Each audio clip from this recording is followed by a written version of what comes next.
Hello everybody, thank you for joining me today for another Twilight Zone video in my Twilight Zone ranking series, where I rank every episode of the original Twilight Zone from my least favorite to my favorite. Today I'm going to be talking about number 66, Back There, written by Rod Serling and directed by David Orrick McDiarmid.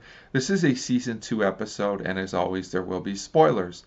So Back There is an episode I've always liked. It's yet another time travel Twilight Zone episode, but I think it's a really good one. In my opinion, I think it's a very suspenseful and well-paced episode. So Russell Johnson gives a solid performance in the lead as Peter Corrigan. I thought all the other acting was fine as well. So this one starts with our main character Peter, and he's at a club, and a group of gentlemen start talking about time travel, and they are debating on whether you could change an actual historical event or not if you went back into time. So that's our basic premise of the episode, which is somewhat interesting. So Peter is ready to leave the club, and he runs into an attendant, and he starts to feel strange. And when he leaves the club, he's in the past, or in the Twilight Zone, however you want to look at it, I guess. So he decides the best thing to do is to go home, except of course it's no longer his home. It's a boarding house.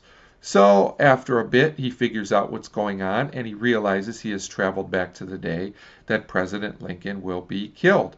So Peter tries to warn people, but no one except for one officer believes him, and he winds up getting himself arrested. So at this point, a doctor comes to check on Peter to figure out what's going on.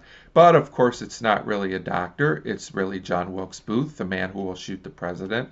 So Booth is now keeping an eye on Peter, and as they're talking, he eventually drugs Peter to stop him from warning anyone else about what will happen. And I thought this part of the episode was really well done and really suspenseful. So what winds up happening is the president is shot, and Peter is upset because he couldn't save him. So Peter once again somehow winds up back in the present, and he realizes he really couldn't change the past.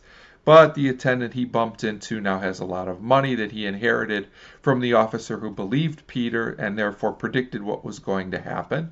So it turns out that this attendant benefited from that. So Peter did change a small event for one person, but didn't really alter the grand scheme of history all that much, which I thought was an interesting concept. So if there's a weakness to this episode Back There, it's that even though it's suspenseful and well-paced, we pretty much know that Peter's not going to stop the president from being shot, because that wouldn't really seem to make a lot of sense, because we know this is an event that really happened. But the fact that the episode still manages to work as well as it does and still be suspenseful, and the fact that something is changed in the present, makes the episode still work for me pretty well.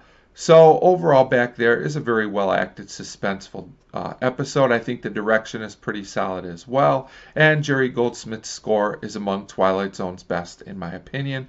So for me, Back There comes in at number 66. As always, feel free to leave me a comment on this episode, whether you liked it or not.